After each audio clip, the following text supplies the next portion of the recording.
Good morning बच्चों। हम लोग विज्ञान विषय पढ़ रहे हैं। इसके पहले हम लोगों ने विटामिन के बारे में पढ़े। विटामिन कितने प्रकार के हैं? Vitamin A B C D E के। कुछ विटामिन होते हैं जो फैट सॉल्युबल होते हैं, कुछ विटामिन जो होते हैं वाटर सॉल्युबल होते हैं। इस सब के बारे में हमने विस्तार से बताया। जो फैट सॉल्युबल हैं यानी वसा में घुलनशील विटामिन है, ए है, डी, ई, के। ये चार विटामिन जो हैं कौन से सॉल्युबल हैं? Fat soluble. देखो हम लिख दे रहे हैं यहाँ वसा में घुलनशील विटामिन।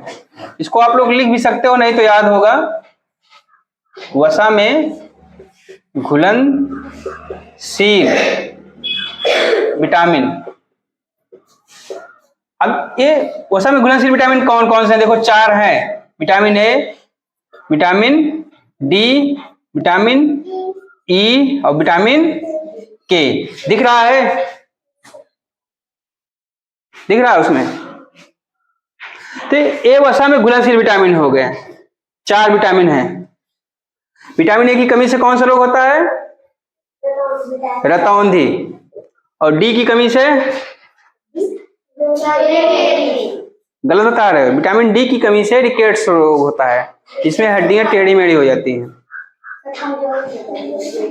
कमजोर हो जाती हैं। तो इस तरह आप लोग विटामिन कमी से होने वाले रोग को जानते हैं।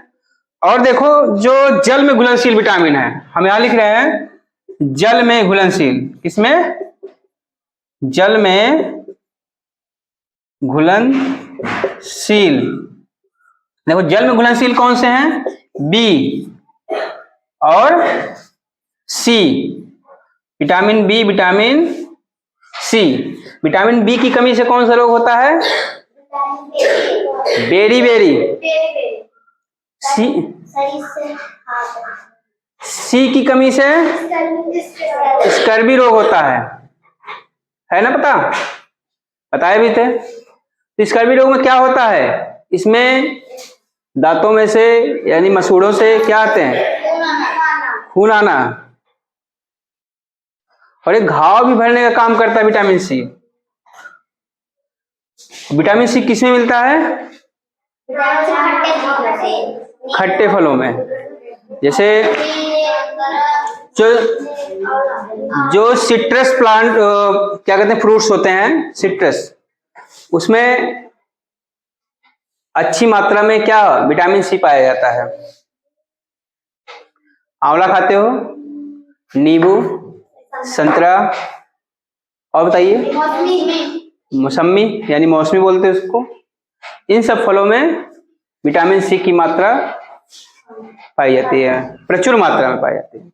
तो आप लोग जान गए ना कि वसा में घुलनशील विटामिन कौन से हैं और जल में घुलनशील विटामिन कौन से हैं। सब पता है? क्लियर? अब चलते हैं हम लोग कुछ खनिज लवण, उनके स्रोत। जो खनिज लवण है उनके स्रोत और उनकी उपयोगिता और उनकी कमी से होने वाले रोग, इन सबको आज हम लोग देखते हैं। तो इसको इतना नोट कर लिए होगे। ये पहले बता चुके हैं बेटा, ये तो एक रिकैप था, पिछली कक्षा का रिवीजन चल रहा था। होता है ना जिससे कुछ भूल जाते हैं। धारावाहिक देखते हो ना? टीवी कितने लोग देखते हो? जब टीवी देखते हो तो अगर कोई धारावाहिक देखते हो, सीरियल, तो कुछ देर पहले पिछला दिखाता है, इसके पहले क्या हुआ था, अब तक लिखा रहता है ना, अब तक। यहां भी हम लोगों ने पढ़ा अब तक।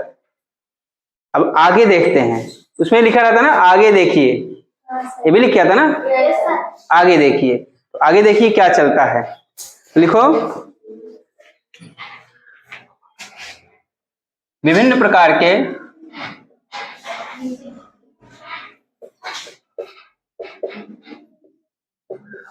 खनिज लवण। जो खनिज लवण कई प्रकार के होते हैं, उन सब के बारे में बता रहे हैं। उनके क्या स्रोत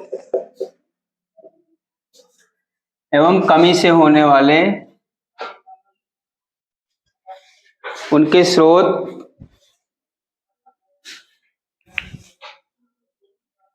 आगे लिखो। उपयोगिता, देखो कोई भी पदार्थ है उसकी कुछ ना कुछ उपयोगिता है ना। एवं कमी से होने वाले रोग, देखो हमारे बॉडी में जितने भी मैटर पाए जाते हैं, अगर उनकी कोई किसी भी पदार्थ मैटर की कुछ ना कुछ अगर डिफिशियंसी हो जाती है तो उनकी कमी से कुछ ना कुछ शरीर को समस्या होने लगती है। समस्या से संबंधित है कि रोग होने लगते हैं। ये रोग घातक भी हो सकते हैं और कुछ अधिक घातक हो सकते हैं। तो हमें क्या करना चाहिए अपने भोजन में, इन सब के तत्वों को क्या करना है, बैलेंस बना के रखना है, इनका सेवन करना है जिससे कि ये सब तत्व हमको मिलते रहें। ऐसे भोज्य पदार्थ का सेवन करो जिसमें प्रचुर मात्रा में विटामिन हो, प्रोटीन हो, कार्बोहाइड्रेट हो, वसा हो। अगर इन सब पोषक तत्व की कमी है हमारे भोजन में तो वह भोजन हमारे लिए क्या होगा, असंतुलित होगा ना। हमने इसके पहले बताया था संतुलित भोजन, कि संतुलित भोजन वह होता है जिसमें आवश्यक पोषक तत्व, आवश्यक इसेंशियल पोषक तत्व प्रचुर मात्रा में उपस्थित हो। अगर वह पोषक तत्व की कमी हो गई है तो समझ लो कि वह संतुलित आहार नहीं होगा। दूध को क्या कहते हैं, दूध को संतुलित आहार माना जाता है ना। इसलिए कहा जाता है कि आप लोग बच्चे हो तो क्या करना है, हमें सुबह शाम 1 गिलास दूध पीना चाहिए। खाना नहीं खाओगे तो चलेगा, लेकिन अगर 1 गिलास दूध ले लेते हो तो समझ लो शरीर के लिए आवश्यक पोषक तत्व सभी मिल जाएंगे। और नहीं लेते हो तो कुपोषण के शिकार हो जाओगे। कुपोषण में देखे होगे ना, बताए हैं कि उसमें रोग प्रतिरोधक क्षमता घट जाती है, कई प्रकार की शारीरिक समस्याएं उत्पन्न हो जाती हैं और शरीर कमजोर हो जाता है, भूख नहीं लगती है, थकावट महसूस होता है, दुर्बलता आ जाता है, कभी कभी मूर्छापन भी आ जाता है, बेहोश होने लगते हो। खाना नहीं खाओ 4-5 दिन, देखो बेहोशी आने लगेगी। ये सब चीजें हैं, ये सब किससे संबंधित है, भोजन से ही, पोषक तत्व से। इसके पहले जब हम पढ़ा रहे थे उसी से संबंधित है। अब देखो खनिज लवण, सबसे पहला फ्लोरीन।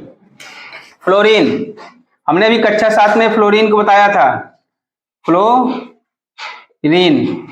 फ्लोरीन का देखो क्या है प्रतीक, फ्लोरीन का प्रतीक क्या होता है, एफ, फ्लोरीन। इसका प्रतीक क्या होता है, एफ।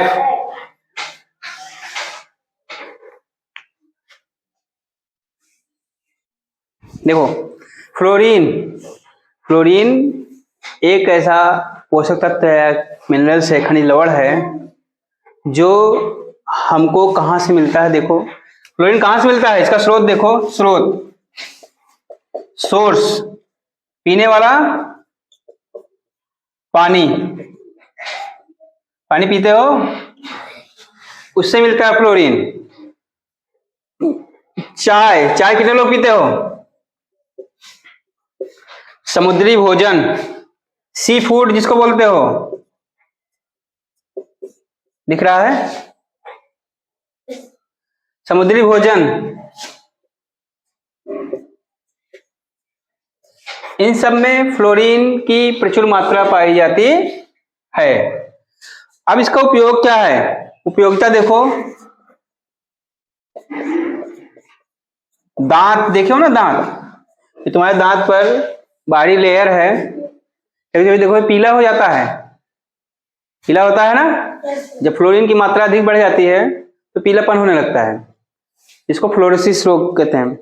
अच्छा, फ्लोरीन में, फ्लोरीन का कार्य है, उपयोगिता है, दांतों के इनेमल का निर्माण करते हैं। किसका निर्माण, दांतों के इनेमल का। यदि यह इनेमल क्षीण हो जाता है यानी कमजोर होने लगता है तो हमको देखो दांतों में पानी लगने लगता है, समझ रहे हो। क्या करते हैं, दांतों का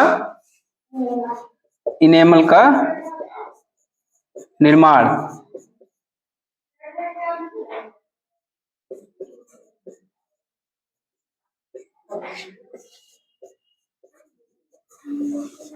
देखो दांतों का इनेमल का निर्माण कौन करता है? फ्लोरीन। अगर इसकी कमी हो जाती है तो क्या होता है? यही इनेमल जो होता है, कमी से इनेमल जो होता है क्षीण होने लगता है। क्या होता है? इनेमल क्षीण हो जाता है। समझ गए ना? अगर एक कमी हो गई तो जो दांत की इनेमल है वो क्या होगा? क्षीण हो जाएगा, कमजोर हो जाएगा। कमजोर होने से कई प्रकार की समस्याएं दांतों संबंधित उत्पन्न हो जाएंगी। समझ गए? अगला लिखें? हो गया? फटाफट लिखो।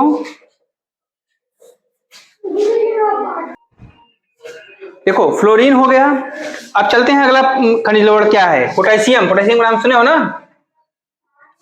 पोटेशियम। पोटेशियम प्रतीक क्या होता है? के। पोटेशियम का सिंबल होता है के। नोट करो इसको। पोटेशियम, पोटेशियम, इसका प्रतीक है के। क्या है इसका प्रतीक? के। अब ध्यान दो, ये भी खनिज लवण है, उपयोगिता इसकी भी बहुत है। कहां कहां मिलता है?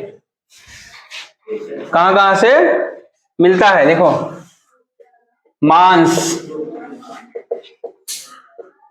मांस, मीट मछली खाते हैं लोग, उससे उनको मिलता है। दूध, दूध पीते हो, अनाज, सब्जियां, सब्जियां, इन सबसे मिलता है क्या? पोटेशियम। इसकी उपयोगिता देखो क्या है। जो उपयोगिता इसकी है, जल का संतुलन करता है। जल का संतुलन कहां पर? हमारी बॉडी में। जल का संतुलन देखो, संतुलन जैसे जब आपको कभी कभी देखिए डिहाइड्रेशन हो जाता है, पानी खूब निकल जाता है, अगर इसकी कमी हो गई तो समझ लो कि आपका पानी का बैलेंस क्या होगा? गड़बड़ हो जाएगा, जिससे कौन सा रोग हो जाएगा? रोग प्रभाव। अभी हमने वही बताया ना, निर्जलीकरण। निर्जलीकरण, निर्जलीकरण किसका होगा? बॉडी का। Dehydration, DHYDRATION, dehydration. डिहाइड्रेशन का क्या अर्थ होता है? किसी वस्तु से जल को निकाल देना। जब जल निकल जाएगा वह निर्जलीकृत हो जाएगी, यानी यह प्रक्रिया क्या कहलाएगा? निर्जलीकरण कहलाएगा। इतना समझे? इसको नोट करो। फिर अगला हम तत्व बताते हैं, अच्छे से बता दे रहे हैं, इसको नोट करते चलो।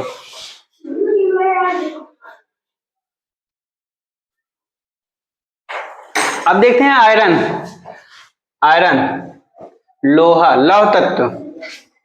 क्या सीधे हम लोग आयरन को ले लेते हैं, ऐसे लोहा खाते हैं?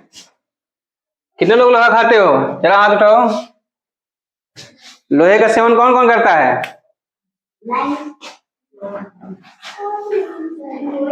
सब करते हो, लेकिन इनडायरेक्ट रूप में। Fe, iron. देखो इसका स्रोत कहां से मिलता है? स्रोत देखो इसका,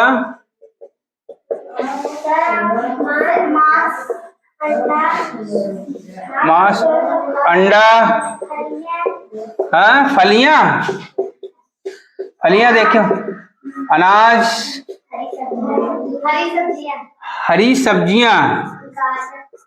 हरी सब्जियां सबसे बढ़िया वो होता है, बथुआ खाए हो ना गांव में, पालक, हरी सब्जियां, इन सब में मिलता है आयरन। इसकी उपयोगिता देखो क्या है? इसकी उपयोगिता है रक्त में हीमोग्लोबिन निर्माण में सहायक। रक्त में हीमोग्लोबिन निर्माण में सहायक, निर्माण में सहायक। अच्छा, कमी से होने वाला रोग, कमी से एनीमिया, एनीमिया, एनीमिया रोग होता है। कौन सा रोग? एनीमिया। एनीमिया पे ना पर बड़ी मात्रा लगाना है। एनीमिया, देखो एनीमिया क्या होता है, इसमें आरबीसी की मात्रा क्या होती है, घटने लगती है। रेड ब्लड जो सेल्स होती है, कणिकाएं, उनकी संख्या धीरे धीरे क्या होती है, घटने लगती है। क्यों? क्योंकि हीमोग्लोबिन की मात्रा हमारे शरीर में कम होने लगती है। ठीक है, आगे चले, इसको नोट करो।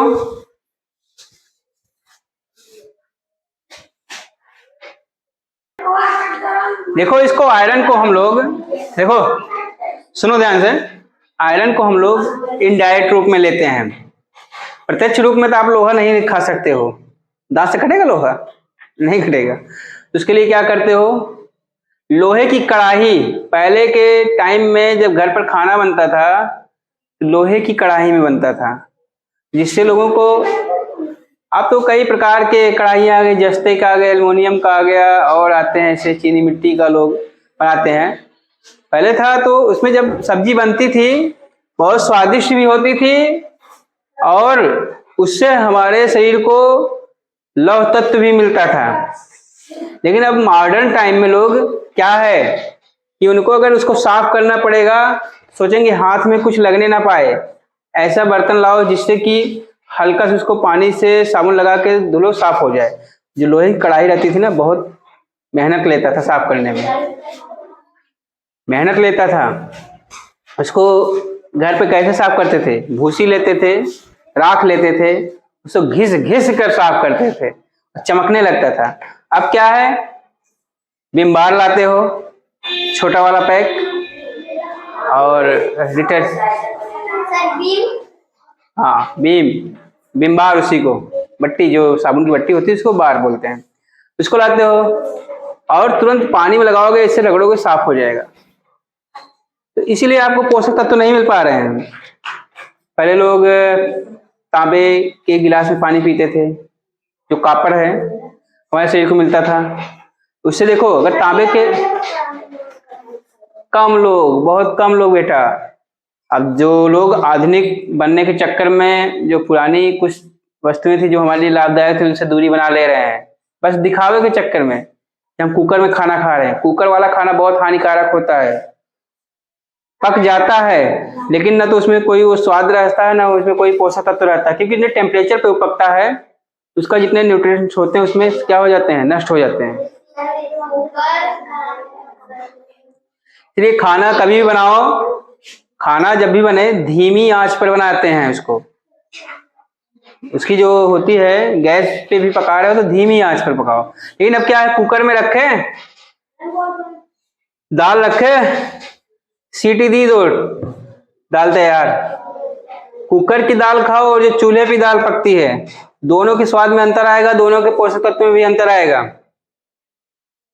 ज्यादा टेम्परेचर पे भी कोई भी पदार्थ अगर पकाया जाता है तो उसका जो है पोषक तत्व क्या होता है, नष्ट हो जाता है। तो हाँ, हमने बता रहे थे, जिसमें बता रहा था कि तांबे के बर्तन में, तांबे के बर्तन में अगर पानी पीते हो तो आपका पेट कभी नहीं खराब होगा, पेट संबंधित कोई बीमारी होगी ही नहीं।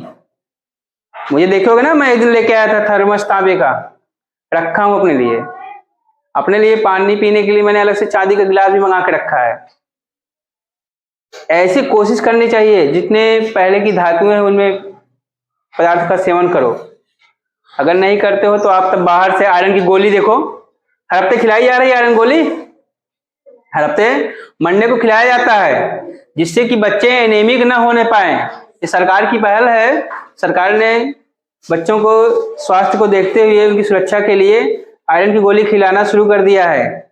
कब? हर सप्ताह में सोमवार को आयरन की गोली मिलती है, छोटी छोटी टेबलेट देते हैं ना। हाँ, सोमवार को, जैसे छुट्टी रहती है जिस दिन, उसके अगले दिन दिया जाता है। तो उसको खाना चाहिए। कुछ लोग हैं क्या करते हैं, हाथ में लेते हैं, सर जी हम खाने के लिए हैं, लेकिन सर जी को पता नहीं, सर जी हटे नहीं कि धीरे से फेंक दिए। सर जी को नहीं धोखा दे रहे हो, अपने को धोखा दे रहे हो। सर जी का क्या, सर जी तो दे दिए ना, लेकिन जब आपके शरीर में आयरन कमी हो जाएगी तो आपको एनीमिया रोग हो जाएगा, तो आप जितने की आयरन गोली बचत कर रहे हो कि इस नुकसान हो, उससे ज्यादा दवा कराओगे।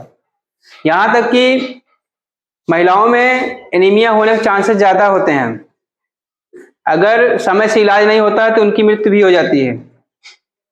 अब सोचो कितना घातक है एनीमिया। तो कोशिश करो जो भी पदार्थ जिससे आयरन की मात्रा हमको मिलती हो उसका सेवन करो, और अधिक से अधिक हरी साग सब्जियों का सेवन करो, ठीक है। और जो टेबलेट मिलती है, जो गोली मिलती है आयरन की, उसका सेवन करो, फेंको मत, क्योंकि ईमानदार बनो। अगर ईमानदार नहीं बनोगे तो तुम्हारे स्वास्थ्य के लिए वो क्या हो जाएगा। हाँ, तो खाना चाहिए, सबको खाना है। चलो अगला हम बताते हैं खनिज लवण कौन सा है। कैल्शियम। कैल्शियम तो बचपन में खूब खाए होगे आप लोग, खाए हो नहीं? हम बता रहे हैं कैल्शियम, Ca, इसका प्रतीक क्या है, Ca। देखो ये कहां कहां मिलता है, कैल्शियम कहां कहां मिलता है, ध्यान दो।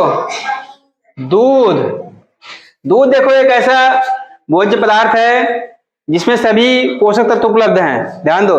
दूध हम कहीं भी लिखते हैं तो उसमें दूध डालते हैं ना पहले, तो ये देखो इसमें दूध है। दूध हो गया। पनीर, पनीर खाते हो? हरी सब्जियां, हरी सब्जियां,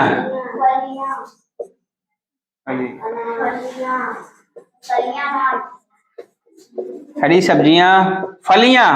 फलियां जानते हो क्या होती हैं, जो मटर जैसी होती हैं, छोटे छोटे सेम खाते हो ना, हाँ उसी को फली बोलते हैं, फलियां। अनाज, अनाज, राजमा खाए हो? राजमा, राजमा में कैल्शियम बहुत पाया जाता है, बहुत अच्छा भोजन का स्रोत है राजमा। राजमा बहुत स्वादिष्ट भी होता है, उसका सेवन करना चाहिए। अगर देखो कैल्शियम कमी हो जाती है तो क्या होता है उससे, पहले इसको देखो, उपयोगिता देखो क्या है। उपयोगिता, उपयोगिता, हड्डियां, हड्डियों एवं दांतों का निर्माण। हमारे शरीर में जो हड्डियां हैं उनका निर्माण किसके द्वारा होता है, कैल्शियम के द्वारा। और दांत जो है किसका, किसके द्वारा होता है इसका निर्माण, कैल्शियम के द्वारा। देखते होंगे आपके नाखून होते हैं, ये भी कैल्शियम कार्बोनेट के बने होते हैं। कभी देखो घोंगा, देखो घोंगा, घोंगा ना, उसके ऊपर जो खोल पाई जाती है, उसकी जो कवच होती है, किससे बना होता है, कैल्शियम से ही बना होता है, कैल्शियम कार्बोनेट से। सीपी, सीपी देखे हो ना, हम इसको सितू ही बोलते हैं ना। अब तो नहीं मिलता है, जब हम लोग छोटे छोटे थे तालाबों में नहाने जाते थे तो सीपी उसमें मिलती थी, उसका लाते थे घर पर, क्या करते थे, उसको साफ करके, उसको साफ करके उसका प्रयोग करते थे छिलनी के रूप में, घिस करके उसमें छेद बनता था एक, उसी से आलू छीलते थे। आम, अब तो आम कोई बच्चा बीनने नहीं जा रहा होगा बहुत, क्योंकि बदल गया, उतने बाग भी नहीं है। जब हम थे, हम लोग छोटे थे तो बाग में जाते थे, आम लाते थे तो घर पे उसकी क्या होती थी, उसी से छिलाई होती थी। आज तो देख रहे हैं बाजारों में लोहे के बने हुए आ रहे हैं छिलने। हाँ सोचो ये कैल्शियम कितना उपयोगी है। घोंगे के लिए बेचारा सुरक्षा का काम करता है। इसका सींग देखते हो, गाय हो गया, बकरे हो गए, भैंस हो गए, इन सब का सींग होता है, किससे बना होता है, इसी कैल्शियम से ही। अच्छा, सींग का प्रयोग कहाँ करते हैं, कंघा बनाने में, जो कंघी से तुम लोग बाल मतलब झाड़ते हो, बाल की सफाई करते हो, संवारते हो बाल को कंघे से, वो कंघा किससे बना होता है? इसी सींग से बनाए जाते हैं। अब तो प्लास्टिक के भी बनने लगे कंघे, लेकिन जो उससे बने रहते थे वो उसका अलग लुक लगता है, मजबूती होती है उसमें। अब देखो हो गया। अच्छा, इसकी कमी से होने वाला रोग क्या होता है? कमी से देखो, कमी से हड्डियां एवं दांत क्या हो जाते हैं? हड्डियां एवं दांत कमजोर हो जाते हैं। क्या हो जाते हैं? कमजोर। भाई जब हमारे शरीर में कैल्शियम नहीं रहेगी तुम्हारी हड्डी कमजोर हो जाएगी, दांत भी कमजोर हो जाएगा। तो गन्ना छील पाओगे दांत से?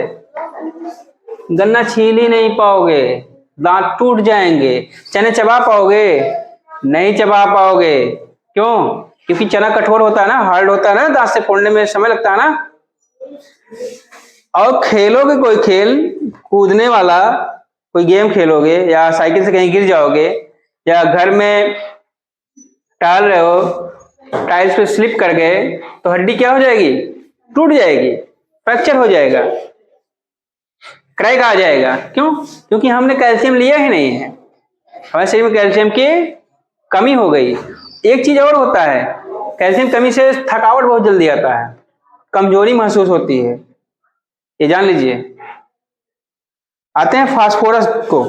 अगला हमारा खनिज लवण है, इसको लिखोगे? लिख लो, लिख लो।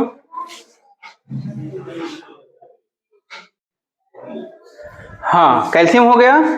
अब फास्फोरस देखो, फास्फोरस का प्रतीक क्या होता है? पी। पी पी देखो, फास्फोरस, फास्फोरस, पी, ध्यान दो। अब इसका स्रोत देखो, फिर यहां देखो दूध आ गया ना, दूध, दूध खाते हो ना, पीते हो? दूध खाते पीते दोनों है, दूसरे रूप में। मांस, अंडा, अनाज होगा, अनाज। अच्छा, उपयोगिता में देखो क्या है, इससे क्या फायदे हैं? What is the useful of phosphorus? What is the use of phosphorus? हड्डी एवं दांतों का निर्माण। देखो जैसे कैल्शियम है वैसे हड्डी, फास्फोरस भी हमारे शरीर के लिए उसी तरह उपयोगी है। हड्डियों एवं दांतों का निर्माण, हड्डियों एवं दांतों का निर्माण। अच्छा, स्रोत हो गया, उपयोगिता हो गया। और कमी से, कमी से यही होगा भाई, जिसका निर्माण हो रहा है वही क्या हो जाएगा? कमी, कमजोरी आ जाएगी। हड्डियों दांतों का कमजोर होना, क्या हो जाएगा? कमजोर होना, यानी हो जाते हैं कमजोर। जब फास्फोरस कमी हो जाती है, हड्डी और दांत जो होते हैं हमारे क्या हो जाते हैं? वीक हो जाते हैं, कमजोर हो जाते हैं। अंडरस्टैंड? Any doubt? किसी को कोई समस्या? यदि है तो पूछ सकते हो। फिर अगला चले, अभी नोट करोगे? नोट कर लो। चलो अगला हम बताते हैं, आयोडीन। देखो अगला हमारा, सुनो, अगला हमारा खनिज लवण है आयोडीन। इसका रोज टीवी देखते हो आप लोग? रेडियो सुनते हो? उस पर इसका ऐड आता है बहुत कि भैया आयोडीन का सेवन करें। आयोडीन का सेवन कैसे करोगे? आयोडाइज्ड नमक के द्वारा। नमक जो खाते हो, सिंपल नमक खाते हो, पहले देखो, पहले लोग कैसे नमक खाते थे? जो ढोका ढोका मतलब ऐसे ऐसे रहता था ना, अभी भी आता है। बंद कर दो बेटा, वो नमक नहीं खाना चाहिए, उसमें आयोडीन नहीं होता है, वो हानिकारक होता है। जो इतने नहीं, छोटे छोटे टुकड़े टुकड़े में आते हैं। तुम्हें नमक लेना है आयोडाइज्ड जो होते हैं, आयोडीन युक्त नमक को लेना है। बोलोगे आयोडीन युक्त नमक को। तो चलो हम अगला लिख रहे हैं आयोडीन।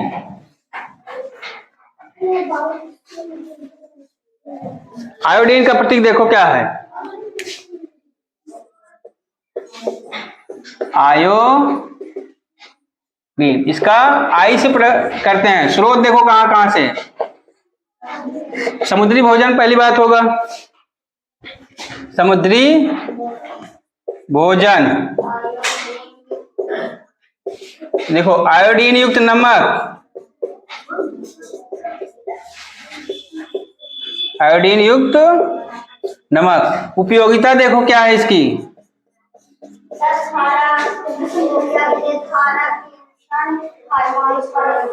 थायरॉक्सिन हार्मोन्स का निर्माण। क्या होगा, थायरॉक्सिन, जो थायराइड ग्रंथि होती है उससे होता है। थायरॉक्सिन हार्मोन्स, हार्मोन्स का निर्माण। अब कोई पूछता है कि थायरॉक्सिन हार्मोन किससे बनता है, तो बताओगे थायराइड ग्लैंड से। किससे बनता है, अच्छा इसकी कमी से घेंघा, ग्वाइटर, घेंघा रोग। देखो घेंघा रोग में क्या होता है, जो गले का जो आपका ये टेटुआ है जो बोलते हैं इसको, ये फूल जाता है, दिक्कत होती है। तो आज का क्लास यहीं समाप्त करते हैं, फिर अगली कक्षा में उपस्थित होते हैं अगला टॉपिक लेकर के।